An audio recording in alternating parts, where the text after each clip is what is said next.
घोषी उपचुनाव में अब साफ हो गया है कि सुधाकर सिंह समाजवादी पार्टी के नेता ने जीत दर्ज कर ली है। इसको लेकर अब एक एक करके तमाम बड़े नेताओं की राय प्रतिक्रिया सामने आने लगी है। दूसरी तरफ ओपी राजभर और बीजेपी के नेताओं का अता पता नहीं, तो वहीं इंडिया दल के साथी सदस्यों जो दल हैं उन्होंने यहां पर अखिलेश यादव को जीत की बधाई दी है। सबसे पहले अगर बात करें अखिलेश यादव की ही, तो अखिलेश यादव ने यहां पर जो बातें कही वो जैसा कि आप देख सकते हैं कि अखिलेश यादव ने दो यहां पर पोस्टर ट्वीट करके साफ तौर पर जताया, जो एक्स सोशल मीडिया प्लेटफॉर्म है उस पर कहा कि घोषी उपचुनाव की हो रही मतगणना के बीच सपा अध्यक्ष अखिलेश यादव की प्रतिक्रिया सामने आते हुए अखिलेश ने कहा कि घोषी में जनता की बड़ी सोच की जीत हुई। घोषी ने सिर्फ समाजवादी पार्टी के नहीं बल्कि इंडिया गठबंधन के प्रत्याशी को जिताया है और अब यही आने वाले कल का ही परिणाम होगा। इस सकारात्मक राजनीति की जीत है और सांप्रदायिक नकारात्मक राजनीति की हार है। ये दलील संकीर्ण विचारधारा और जाति बंधन से ऊपर उठकर उस प्रत्याशी की जीत है जिसके काम करने की आशा है और नाकाम प्रत्याशी की पराजय है। जी हाँ, ये बहुत बड़ी बात अखिलेश यादव ने कही है। साथ ही साथ उन्होंने कहा ये एक ऐसा अनोखा चुनाव है जिसमें जीते तो एक विधायक हैं पर हारे कई दलों के भावी मंत्री हैं। इंडिया टीम है और पीडीए रणनीति, जीत का हमारा ये नया फॉर्मूला सफल साबित हुआ। यह अखिलेश यादव के द्वारा दिया गया खास संदेश है। भारत ने इंडिया को जिताने की शुरुआत कर दी है, ये देश भविष्य की जीत का, ये बात अखिलेश यादव के द्वारा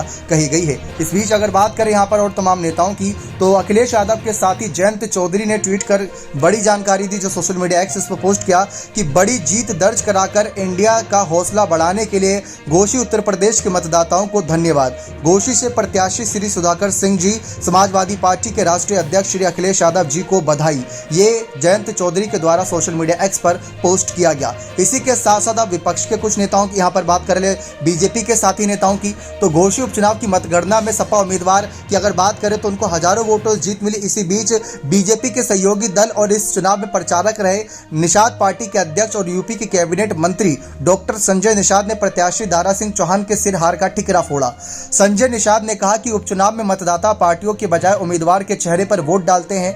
घोषी में भी लोगों ने उम्मीदवार के चेहरे पर ही मतदान किया। इसके अलावा बीजेपी के कुछ लोगों ने भीतरघात भी किया। बीजेपी के कुछ लोगों ने संजय निषाद का विरोध कराकर अपना ही नुकसान कराया। साथ ही उन्होंने कहा कि हार के कारणों की समीक्षा की जानी चाहिए। आपको बता दें कि घोषी उपचुनाव की मतगणना में साइकिल जो थी उसने सुबह से ही बढ़त बनाई हुई थी और ये बड़ी जीत बताई जा रही है क्योंकि यहाँ पर बीजेपी के तमाम नेता और उनके साथी एनडीए दलों ने भी काफ़ी प्रचार किया था। इस बीच स्वामी प्रसाद मौर्य, शिवपाल यादव सबने अखिलेश को जीत की बधाई दी।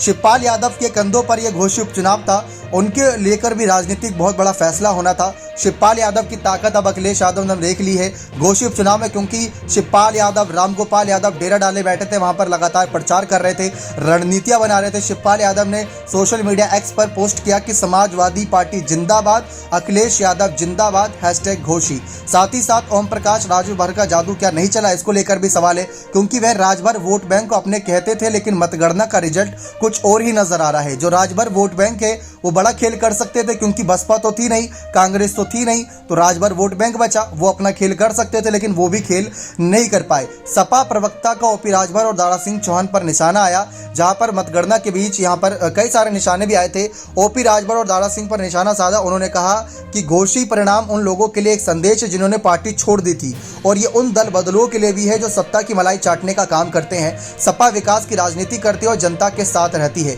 गौर करने वाली बात यह है कि दारा सिंह चौहान और ओपी राजभर दोनों के लिए पहला मौका था जब वो बीजेपी के साथ मिलकर काम कर रहे थे। मतलब पहले तो काम कर ही चुके हैं ओपी राजभर और दारा सिंह चौहान दोनों, लेकिन ये अब के माहौल में देखा जाए तो पहला मौका था।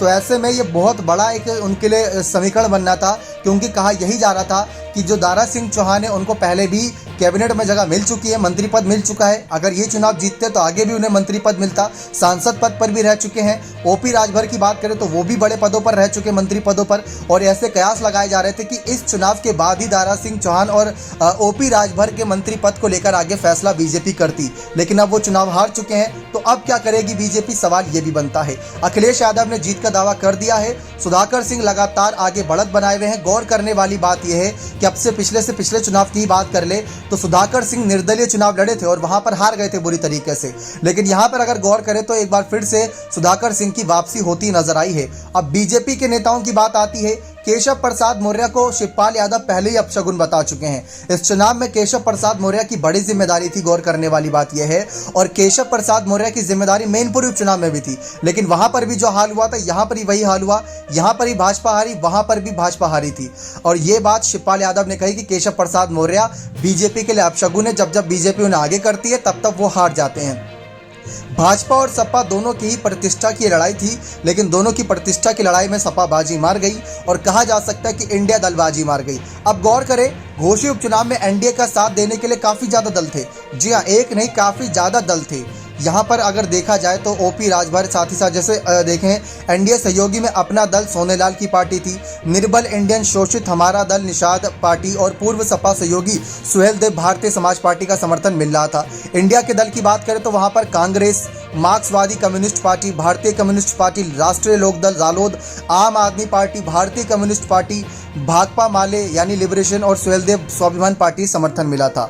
और साथ ही साथ घोषी उपचुनाव में 10 प्रत्याशी मैदान में थे, लेकिन सपा और भाजपा के बीच सीधी टक्कर थी। एक अनोखी बात यह भी देखने को मिली कि जो बसपा थी उन्होंने अपना प्रत्याशी नहीं उतारा। बावजूद इसके बसपा ने जो बात कही थी अपने प्रत्याशियों से कि या तो वोट डालने ना जाएं और अगर जाएं तो नोटा का बटन दबा कर आए, तो ये भी देखने को मिला कि नोटा का बटन भी बहुत चर्चाओं में रहा चुनाव के वक्त। जी हाँ, जब तक नतीजे सामने आते रहे तब तक नोटा के बटन पे भी काफी ज्यादा सबकी नजरें थी। जैसे गौर करें तो हजारों की संख्या में लोगों ने नोटा का यानी नन ऑफ दी अबव कि हमें इनमें से किसी को नहीं चुनना, उस पर यहाँ पर नोटा का बटन दबाया। गौर करें कि दारा सिंह चौहान कभी बसपा में भी रह चुके हैं। मायावती ने उनको बड़ी जिम्मेदारी दी थी, लेकिन वो बसपा छोड़कर भी आ गए थे। 50% वोटिंग हुई थी इस सीट पर, 2,17,000 करीब वोट गिने जाने थे। साथ ही साथ सुधाकर सिंह शुरुआत से ही एक भी राउंड ऐसा नहीं गया था, मतलब शुरुआत से अगर देखा जाए जब तक जीत का दावा अखिलेश ने किया तब तक सुधाकर सिंह ने बढ़त बनाई हुई थी और ये बढ़त अंत में जीत की ओर ले गई उन्हें। साथ ही साथ अब बात यह आती है कि क्या इन नतीजों से बीजेपी सरकार पर कोई असर पड़ेगा, क्योंकि राज्य में बीजेपी की सरकार चल रही है, 403 विधानसभा सीटें हैं, तो क्या इस एक सीट जीतने से सपा को कोई असर पड़ेगा या भाजपा को कोई असर पड़ेगा? तो कोई असर नहीं पड़ेगा, लेकिन ये हुआ कि एक सीट हार गए। लोकसभा चुनाव से पहले आपने इंडिया दल को अच्छा खासा कॉन्फिडेंस दे दिया, तो वो सब बहुत ज़्यादा इंपॉर्टेंट भूमिका है। टोटल 14 मतगणना काउंटर टेबल थी उस दौरान। पोस्टल बैलेट की गिनती से लेकर राउंड की गिनती तक लगातार शुरुआत में बढ़त बनाई हुई थी। 90,000 दलित मतदाता क्षेत्र में, करीब 90,000 मुस्लिम मतदाता बताए जाते हैं। पिछड़े वर्ग में 50,000 राजभर, 45,000 नोनिया चौहान, करीब 20,000 निषाद, 40,000 यादव, 5,000 से अधिक कोयरी और करीब 5,000 प्रजापति वर्ग के वोट हैं। अगड़ी जातियों में 15,000 से अधिक क्षत्रिय, 20,000 से अधिक भूमिहार, 8,000 से ज्यादा ब्राह्मण और 30,000 वैश्य मतदाता हैं। अब हार जीत का समीकरण तय करें कि किस वजह से हारी भाजपा, तो हार के कारण बताए जा रहे हैं कि सबसे पहला हार का कारण यही है कि जो भाजपा प्रत्याशी दारा सिंह चौहान है, सपा का साथ उन्होंने क्यों छोड़ा था। ये सोचने योग्य बात है कि सपा ने 2022 का विधानसभा चुनाव हारा तो हारा, चलो मान लिया, लेकिन हार के बाद ही पाला बदल लेना चाहिए था। अब 1-1.5 साल इंतजार करा, उसके बाद लोकसभा चुनाव देखा नजदीक है और उनको लगा कि भाजपा 80 की 80 सीटें जीत जाएंगी और हो सकता है कि भाजपा घोषी की लोकसभा सीट पर उनको प्रत्याशी बना दे, तो शायद इस वजह से उन्होंने पाला बदल लिया। लेकिन ये पाला बदलना बहुत महंगा पड़ गया।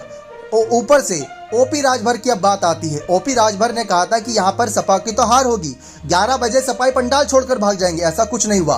तो यहाँ पर जब ओपी राजभर की बात आई तो ओपी राजभर का एक और एग्जाम्पल आपको दे, जब सपा के साथ गठबंधन में थे और आजमगढ़ का उपचुनाव हुआ था तो अखिलेश यादव वहां प्रचार करने नहीं गए थे। ओपी राजभर की सारी जिम्मेदारी थी और ओपी राजभर ने यह तक कह दिया था कि हमें अखिलेश की जरूरत भी नहीं है, हम अकेले जिता देंगे। लेकिन परिणाम क्या था? निरहुआ यादव जीत गए थे, वहां पर धर्मेंद्र यादव हार गए थे। ओपी राजभर ने प्रचार किया था, तो क्यों नहीं जीते सपा? तो सबको पता है कि ओपी राजभर का उतना जादू नहीं चला और यही बात आज दारा सिंह चौहान की सीट घोषी पर भी लागू हुई। दारा सिंह चौहान सपा से तो जीत गए, लेकिन सपा से जीतने के बाद नेता जनता की नज़रों में वो दल बदलू नेताओं की गिनती में आ गए और दल बदलने वाले नेता को जनता ने सबक सिखाया। इस वजह से यहाँ पर जीत होती नजर आई साफ तौर पर सिर्फ और सिर्फ सुधाकर सिंह की। सुधाकर सिंह शानदार नेता, इस बात में कोई दो राय नहीं, लेकिन उनकी 2 से 3 खासियतें इस सीट को लेकर। पहला, ये लोकल नेता है, 30-40 साल का एक्सपीरियंस, वो भी इस सीट का। कई बार चुनाव लड़े हैं, 2 बार तो विधायक भी रहे हैं, इस सीट से नहीं एक अलग सीट से भी, लेकिन उनको लोकल नेता के तौर पर जाना जाता है। दूसरा, बीजेपी का दल बदलवाना और ये सब करवाना थोड़ा महंगा पड़ गया उनको। तो ये सारी बातें एक एक करके समीकरण बनी और अखिलेश यादव की जीत का यहाँ पर फायदा बनती नजर आई। तो जिस तरीके से अखिलेश यादव जीते हैं ये शानदार माना जा रहा है। इंडिया दल को अच्छा खासा कॉन्फिडेंस मिला है। उनको यकीन हो गया कि योगी आदित्यनाथ का जो गढ़ कहा जाता है उत्तर प्रदेश, उसमें सेंधमारी की जा सकती है। बस जरूरत है तो अच्छे साथियों की और अच्छे साथी की, जो चुनावी में प्रत्याशी के तौर पर मैदान में उतरे। तो अच्छा साथी यहाँ पर मिला सुधाकर सिंह के रूप में। पुराने नेता पर भरोसा उठाया। 2012 में आखिरी बार सपा की तरफ से चुनाव लड़े थे। 2017 या 22 की बात कर ले तो वहां पर, और या 19 की बात कर ले तो ऐसा निर्दलीय चुनाव लड़े थे सुधाकर सिंह, लेकिन उन्होंने ये गढ़ नहीं छोड़ा था। तो आज जनता ने उनको दोबारा लाकर खड़ा कर दिया इस गढ़ में। अब अखिलेश ने जीत का दावा शुरू कर दिया है, जश्न मनाना शुरू कर दिया सपाइयों ने। बीजेपी का सुपड़ा साफ हो गया। देखते हैं बीजेपी के और नेताओं की इस पर क्या प्रतिक्रिया रहने वाली है, क्योंकि अभी भी कयास ये लगाए जा रहे हैं। जब तक आपको जानकारी दें तब तक ये कयास लगाए जा रहे थे कुछ और राउंड की गिनती होनी है, ऐसा लगाया जा रहा था कि जीत जाएंगे, ये होगा वो होगा। लेकिन सबने यहाँ पर, कांग्रेस भी अब अखिलेश को बधाई देना शुरू कर दी है कि अखिलेश जीत गए हैं। घोषी सपा ने जीत लिया है। घोषी के दिल में कहीं ना कहीं सपा बसी है, ये बात अखिलेश ने भी साफ कर दी है। आप इस जीत को किस नजरिए से देखते हैं अपने कमेंट सेक्शन में जोड़ दीजिएगा। बहुत बहुत धन्यवाद।